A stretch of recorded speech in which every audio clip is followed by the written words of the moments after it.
I raised a child for 15 years, only to find out she wasn't mine. My revenge destroyed everything. I've been following these subreddits for a while, and I thought just reading other people's stories might help, or that if I found someone in a similar situation, I could see how they handled it. But I think my situation is unique, so here we go. I don't care if you want to criticize me after I vent, and this has already happened. I thought I was fine. I thought I was over it. But after last weekend, everything came back, and the anger I had back then returned in full force. Even though I'm back home with my fiancée, this anger toward my ex just won't go away. I spent years in anger management because of what she did, the situation that was created, and I thought I was okay. I just turned 39. I was 18 when I met my ex, Marisol. Back then, I was in the Latin Kings. I'd been a member since I was 13, and was always getting into trouble. Marisol was a church girl. My grandmother dragged me to Sunday Mass, and when I saw her, it was love at first sight for me. I asked my cousin, who was her friend, to introduce us, but he refused. He didn't want me getting involved with her. He didn't want me to ruin her. Have you ever met someone who made you want to become a better person just to be worthy of them? To be the man who would finally take the right path? That was her. When I found out she went to church almost every day, I hung out by the steps to talk to her. I'd walk her to the church and back. She made me feel like I wasn't worthless. One day led to another. We started dating, and I felt amazing. For a year and a half, I pulled away from gang life, got my high school diploma, became a regular churchgoer, and was thinking about the future, when I was involuntarily dragged back in. I was in a store and ran into someone I'd had problems with. They were talking trash, and I tried to ignore it. I swear I tried. I let them talk and walked away. Then I got slashed on the shoulder with a blade, and I lost it. I beat him up, got arrested, and suddenly it felt like everything I'd done to improve my life had vanished. Marisol was furious with me. My grandmother kept bringing up my past mistakes, and my cousin said he knew I wouldn't change. My public defender saw I was trying to get better, and, by the grace of God, got me out after a month in jail. Even though she was mad at me, Marisol visited almost every day. A month after I got out, I found out I was going to be a father. I didn't want my child to have a dad who was dead or in prison. We eloped. I went to trade school to become a mechanic, and worked hard for my future family. When Luna was born, it was almost the worst day of my life. Marisol wouldn't stop bleeding. She went into shock and had to have a double hysterectomy. She was in the hospital for months, and Luna became my world. I wanted her life to be the best. I wanted to give her the world. When Marisol was discharged, I promised her our daughter would have a far better life than we did, and for years I kept that promise. I saved enough to move us to the suburbs. We became homeowners. I was a Boy Scout leader, believe it or not. I made sure Luna attended a private school, taught her to stand up for herself, and made sure I was the perfect husband. I didn't know my parents.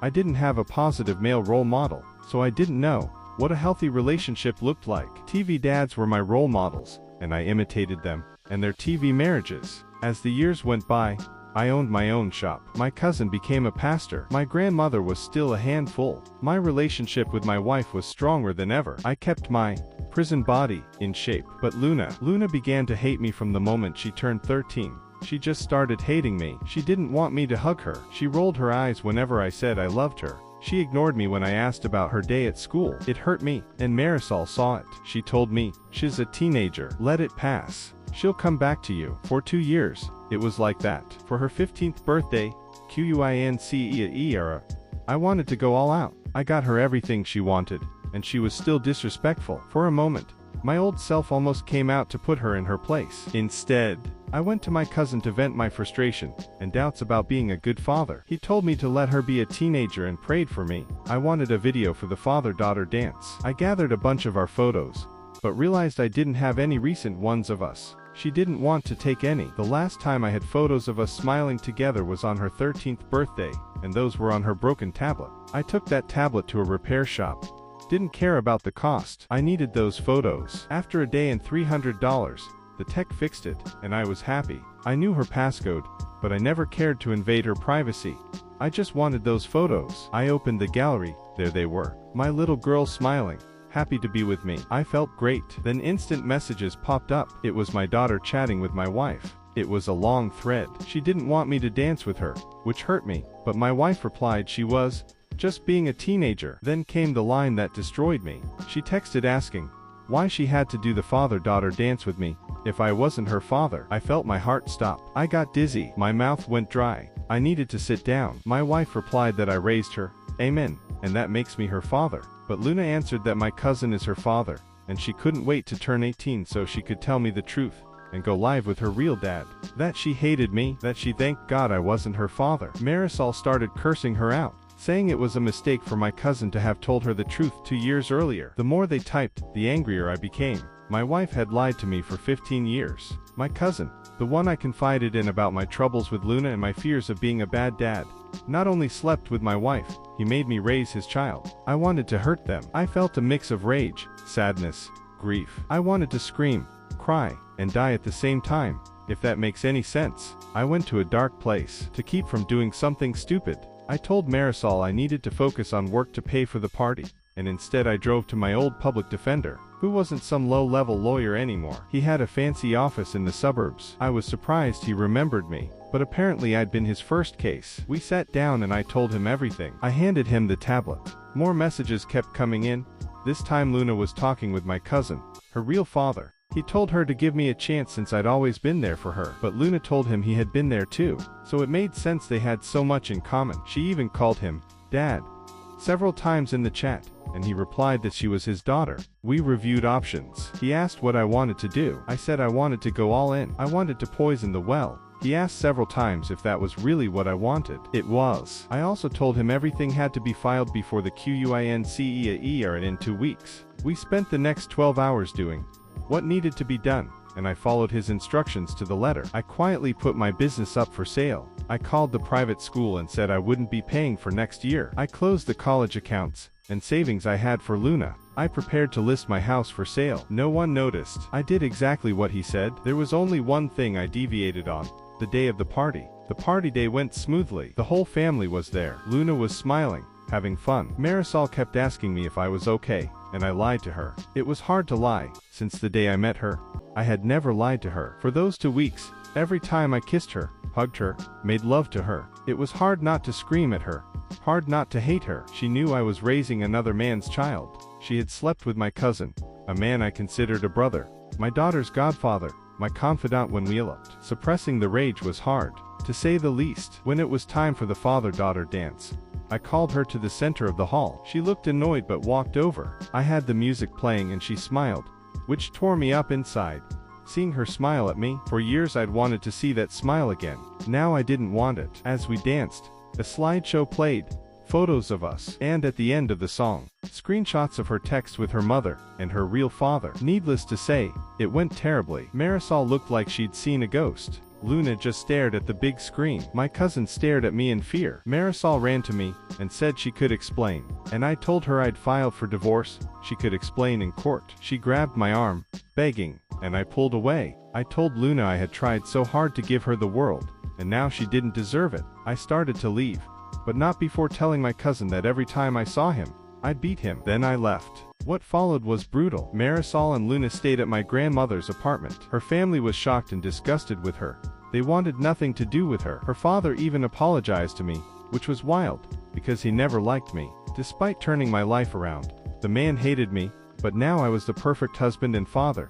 Yet a few days earlier I'd been ex-gang trash. My grandmother had the audacity to tell me the story of Abraham, how when he returned from battle 3 years later, his wife had a 1-year-old child, and he raised the boy as his own, and how I should be like Abraham. I told her to shut up and get out of my house. A few days later, Marisol came over crying as soon as she saw me, saying it was an accident, that when I was arrested she was so angry at me, and my cousin was there to comfort her.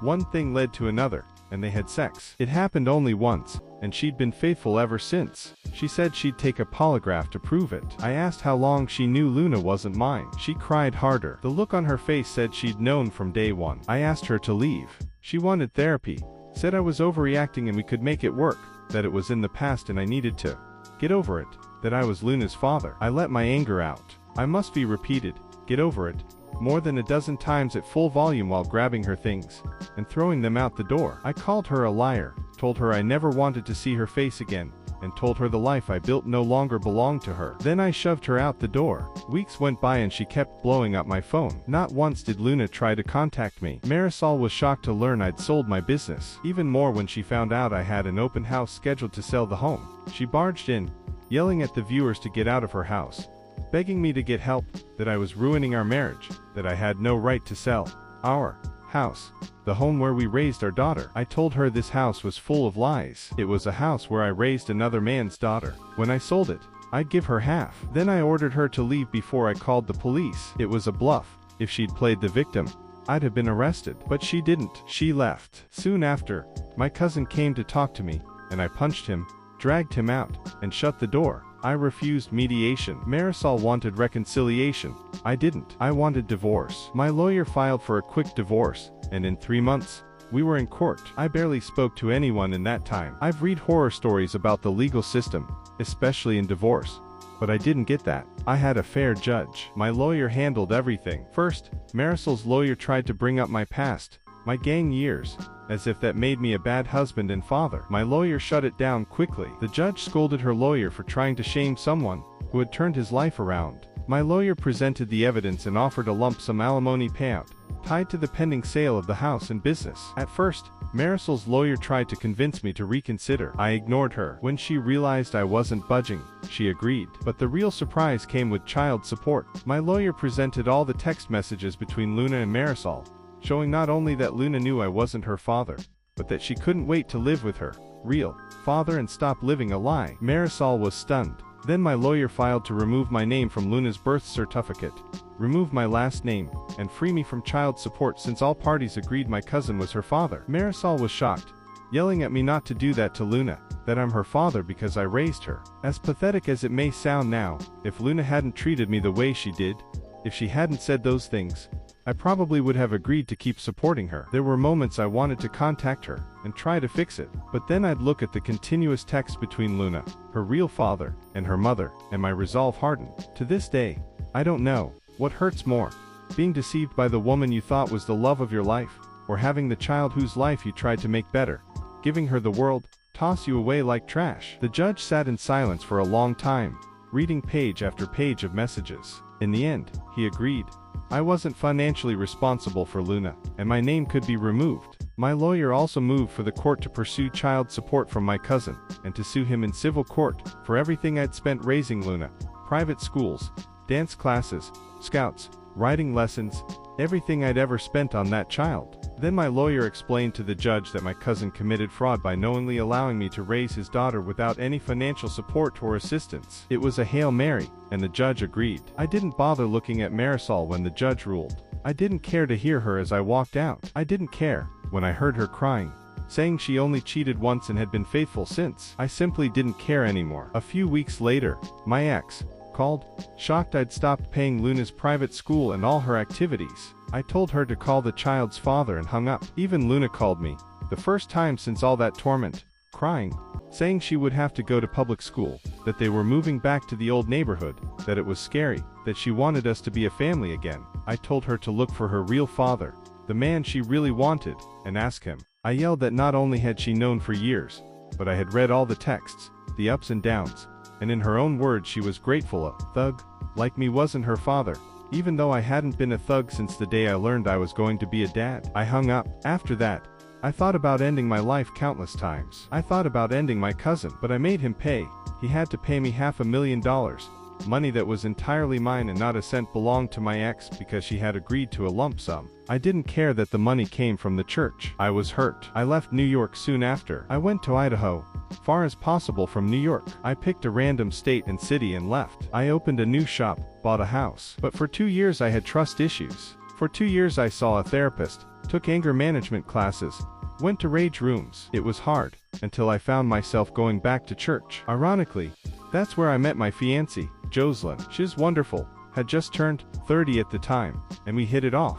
I told her everything that happened to me, explained I'd have trust issues, and she understood. A year later, she told me I was going to be a father. She insisted I take a DNA test, just so I could have peace of mind. I had forgotten what it felt like to be happy again. When my son was born, I was overjoyed. I called my grandmother for the first time in years. She cried. When I told her about my son, she insisted I come to New York so she could meet her great-grandson, guilt-tripping me, saying she was 90 and wanted to see me one more time. I agreed. We flew to New York, rented a car, and drove to Bushwick. The only thing I dislike about the neighborhood is you only need to see one person from your past, and the whole block knows you're back. My grandmother met my son, met my fiancée, made a comment in Spanish about her being white, and I just nodded. I planned to spend the week doing tourist things.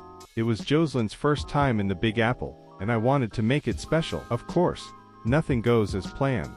First, my ex shouted my name from downstairs. I looked out the window and was shocked by how much weight she'd gained. My grandmother told me in Spanish to talk to her, and Jocelyn agreed. I went downstairs. There was an awkward silence for a minute, and then that anger just flooded back. Marisol asked if I was okay, and said she was doing terribly. She said she missed me, that she hadn't been with another man since the divorce. I ignored her. She even had the audacity to tell me I was a grandfather. I stared at her. Apparently Luna ended up with a decent guy, got pregnant at 18, and the baby's father joined the Marines to support them. Her father wanted nothing to do with her. He just pays child support, and refuses to acknowledge her. He's no longer a pastor and now works at Popular Bank 2 blocks away. Then she told me Luna named the baby after me, and I couldn't bear to look at her. Marisol wanted me to wait because Luna was on her way. I just walked away. I went back to my grandmother's place. I didn't need to say anything to Jocelyn. She just knew. We left in the elevator. I told her what happened, and she smiled and said everything would be okay. The look on Marisol's face as we left, she stared at my fiancée like she was the other woman, and Jocelyn, without missing a beat, introduced my son to her. Well, I'd like you to meet his biological son. That was like twisting the knife. But she knew my pain. The man had a strong impact on her life, and the level of gratitude I owe him will never be repaid. We all flew to New York, and he had his send-off like a true Borocuo. He had a live salsa band, an open bar, and a buffet with pasteless, pernil, sancocho. All his favorite foods were there for everyone to enjoy. The banner across his coffin said, "Don't mourn me, celebrate me." The coffin was draped with the Puerto Rican flag, and he was wearing his vanilla ice cream colored suit. I couldn't help but smile the whole time. Marisol was there, but she just stared into nothingness. It was as if her brain switched off, only to turn on again when Luna or I sat next to her, and she would start talking about preparing for her daughter's 15th birthday. After a while, she would realize where she was and her brain would shut off again. The therapist told us during the second day of the farewell that Marisol's mind was stuck in a moment when she was happiest, when Luna was younger. The therapist told me, in her professional opinion, she believed my cousin may have forced himself on Marisol and her mind protected her from that trauma by rationalizing it and convincing herself it was a mistake. That shook me, and I told Jocelyn what the therapist said. She was shocked. She insisted I should tell Luna, but I was scared. Luna had taken many steps toward healing, and I didn't want her to regress. Instead, we first told Roberto, who wanted to go after my cousin, but I calmed him down. Later, as a family, we told Luna. It was a bad night. A really bad night. We had an incident at the burial 2 days later. My cousin showed up uninvited and caused a scene. He was drunk, and I wanted to finish him. Probably the right word. Instead, I told him to leave. Roberto was holding me back, and my cousin started yelling that he had always been better than me, always would be, and that because of him, his daughter, I had become a better man. So in a way he was responsible for me changing my life. I snapped with rage and practically lifted Roberto off the ground to go after him, but Luna punched him in the mouth and started beating him. She was screaming and crying, furious. While I hesitated, Roberto pulled her away. As my cousin stood back up, Jocelyn punched him and knocked him out, breaking her index finger in the process. Before we returned to Idaho, we had a family meeting, and all agreed to transfer Marisol to a mental facility near us, since she has no one else. We are still in therapy, and with this new revelation my daughter is trying to deal with the possibility of being the product of an assault. Before this happened, I had planned to adopt her legally, but now I feel the timing may not be right. I'll answer any questions. I owe a lot to this community, and God bless you all. Update 6. Hello everyone. It's been a while, and I'd like to express my gratitude to all of you. My family keeps growing. I have 2 grandkids, a boy and a girl, 2 sons, and another daughter on the way. For a while, I felt anguish and a bit of depression, after being told in Marisol's hip therapy session what had happened. From the explanation, she said, "No," twice before freezing for over a minute and begging him to stop, at which point my cousin finished and left her. The therapist said she rolled to the side, and kept repeating, "It was a mistake," convincing herself it was just a mistake. That really hit me hard. It cast a cloud of depression over me. I blamed myself. I blamed my cousin. I started imagining scenarios in my head, focusing on what could have been, should have been, and it hit very hard. I told myself my cousin was right. I ruined everything. I struggled to remember every family interaction, to see if there had been any sign any indication he had done something to her. There was. Whenever he was home, she was never in the same room with him, never alone with him. I never noticed, but now in hindsight it was so vivid. Hindsight is truly complicated. In the following months, we attended a family therapy session with Marisol. Like many of you, the therapist also asked me what I would have done if Marisol had told me the truth when I first got out of prison. Honestly, I would have eliminated him. If she had told me years later, I would have beaten him nearly to death. Finally, they asked what I would have done if she had told me at Luna's 15th birthday. I said that initially I wouldn't have believed her, but eventually, after questioning, prodding, and digging, I would have discovered the truth. Given how I felt at that time, I would have sent my cousin to the hospital, but I wouldn't have run away. Things would have been dramatically different. Eventually, Marisol became consolable. As time passed, she confessed that because she couldn't give me another child, she focused on being the best wife and partner she could be. When I left, she admitted that, when she looked at our daughter, all she saw was my cousin. I asked her why she allowed my cousin to still come to our house. She said in a way, he was like my brother. I always praised him, especially when he became a pastor. I spoke highly of him, always sought advice from him, and in her mind she saw him as a mistake, a brief moment of weakness that never went away, so she avoided every opportunity. Luna's panic attacks returned, more aggressive, but now she's doing better. I officially adopted her last month. It was my birthday gift to her. She couldn't stop crying. She looked so happy. From what I've seen, my cousin moved to Puerto Rico after being fired. The bank had to let him go because of the large number of people walking in and causing a scene. We placed a new trailer next to Luna's for Marisol. She was released in mid-March. At first, it was strange, extremely strange. I used to watch TV shows with scenarios like this. Having your ex-wife and your current wife near each other. On TV, they're friendly, but this is real life. Jocelyn was polite but set clear boundaries. Marisol told us she didn't want to live on our property. She wanted to be nearby, but all she wanted was to be a mother and grandmother. She wanted to be my friend, but a distant one, and I can respect that. Sometimes Jocelyn and Marisol argued, mostly about parenting styles and cooking habits. My in-laws, like me, felt uncomfortable with the situation, and it didn't help that my brother-in-law seemed a little infatuated with Marisol, to the point that Jocelyn slapped the back of his head to snap him out of it. It didn't work. The man is 2 years older than me, a widower for 2 years with 3 little daughters. He's a good guy, a great horse tamer, but he's been on my property more than I'd like, just to talk to Marisol. I don't mind, but Jocelyn does. She's very protective of her older brother, and feels that if the two get together, she won't know if it's genuine. I respect that. There was an incident at Luna's birthday shortly after I gave her the adoption papers. I danced with Luna, then with Jocelyn, and when Marisol tried to dance with me, after dancing with Roberto and Jocelyn's brother, I respectfully refused. That triggered Jocelyn's jealousy a little, and she became territorial. At Easter, we were watching the kids hunt eggs when I heard Marisol tell Jocelyn she envied her. Jocelyn was able to give me children. Jocelyn told her that Luna is my daughter despite the circumstances, that Luna is mine, and she should always remember that. Marisol cried. That was the first time I saw them get along. That's where I am now. I hope everything balances out. Update 7. We are always told that healing takes time and patience. Healing requires understanding. It also helps when you have a support system. My wife is my support system. Seeing her with my daughter, how she is there for her, and lately how she is there even for my ex-wife, taking her to the survivors group meeting every week, reminds me how lucky I am. I sat with her and thanked her for everything she has done, told her I am grateful for being with her, and she gave me a big smile before kissing me. She told me that I saved her too,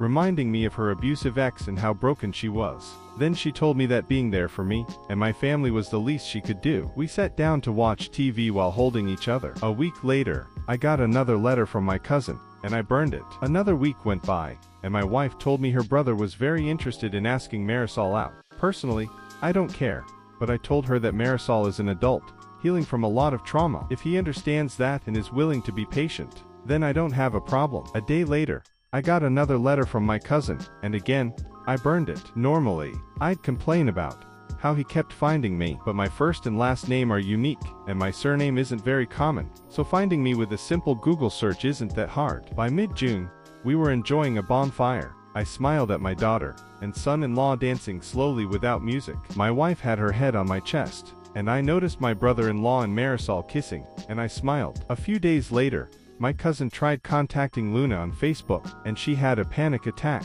Roberto blocked him. Later that same day, while we were at the supermarket, my wife's ex came back to town and had the audacity to approach her. I could see the fear in her eyes, and I just reacted. It was one punch, but I made sure it was loud. My wife, my rock, my support, was in chaos. The way she trembled, terrified, made me want to tear him apart, but the sheriff intervened and told him to leave before checking on Jocelyn. In all the years we've been together, I'd never seen her so scared. While the sheriff spoke to us, I saw her ex, looking through the window, smiling at me. The sheriff noticed and held my arm, telling me to take Jocelyn home. On that ride home, she was silent. When we got there, all she wanted was for me to hold her, and not let go. Luna was extremely worried, and Jocelyn pulled her into the hug too. None of us had ever seen her like that, and all I wanted was to protect her. Later that day, her brother showed up and told us he and the sheriff went to confront her ex and told him to leave town. It didn't work. That man showed up at my shop the next day, threatening to sue me for assault. I just smiled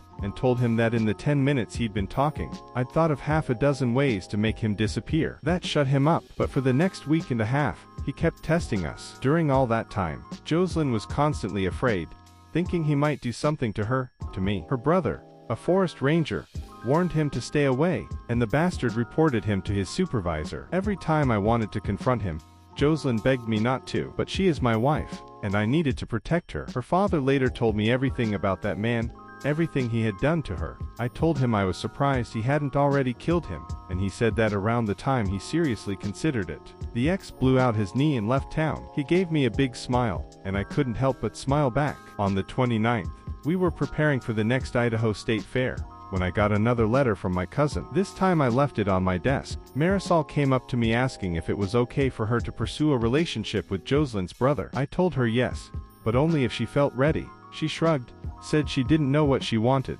but she liked him, thought of him and his kids a lot. I told her I want her to find happiness, and she started crying. Happy tears. My phone rang. It was the sheriff. Jocelyn's ex and another man were in the hospital. His face was basically disfigured. The other man had two broken eye sockets. I was preparing for him to accuse me, but then the sheriff said he had my son-in-law detained. He said there were plenty of witnesses who said Roberto acted in self-defense. I didn't want to hear this over the phone and rushed to his office. When I got there, I saw Luna sitting in reception with a terrible black eye on her left cheek. The sheriff told me that, according to witnesses, Jocelyn's ex deliberately bumped into Roberto while he and Luna were leaving a cafe. An argument started. Roberto tried to calm it down. Another man showed up and shoved Roberto. Luna pushed the man and Jocelyn's ex back, causing the ex to hit Luna. Roberto then put both men in the hospital. The sheriff wasn't pressing charges, but he had to report it to Roberto's commander. After being released, Roberto had to leave immediately for his 13-hour drive to base. Luna was blaming herself for pushing the men. Jocelyn was trying to comfort her, but was blaming herself too. Surprisingly, Marisol was there for both of them, and the cherry on top came the next day. A woman 6 months pregnant came to my shop asking for me. When I saw her, she said she was my cousin's fiancée, which shocked me. My cousin has leukemia and had been trying to contact me, Luna, and Marisol to seek redemption. I told her to leave. She refused. She wanted me and Luna tested to see if we were bone marrow matches. She started crying, saying she didn't want her child to grow up without a father. I told her she'd be doing her child a favor. She slapped me, said my cousin had been completely honest with her. She knew everything he'd done, but wanted him in their child's life. Again, she begged me to get tested, and knowing my luck, I'll probably be a match. When I got back to my office, I opened my cousin's letter. I expected him to beg for mercy, to beg me to save his life. Instead, it was a full confession. He wrote about how he grew up admiring me, loving me, but when I rebelled and joined the Latin Kings, he hated me for the pain I caused our grandmother. I took everything for granted, even though I always defended him and scolded him to keep him in school. He saw me as a hypocrite because I never followed my own advice. Taking Marisol from him was the last straw. He didn't expect me to actually try to improve my life. When I went to jail, he saw it as divine intervention, and he admitted that even though she said no, he had to have her. In the letter, he wrote that because of him, the woman he loved was broken, his daughter was ruined, and he destroyed the only man who loved him unconditionally. He also wrote that if his fiancée comes saying he is sick, it's true, he is sick, but he doesn't want me or Luna to do the test. This is the path he chose, and the outcome will be his. He ended the letter profusely apologizing to all of us. I went to see my pastor soon after, venting everything. He compared me to Job.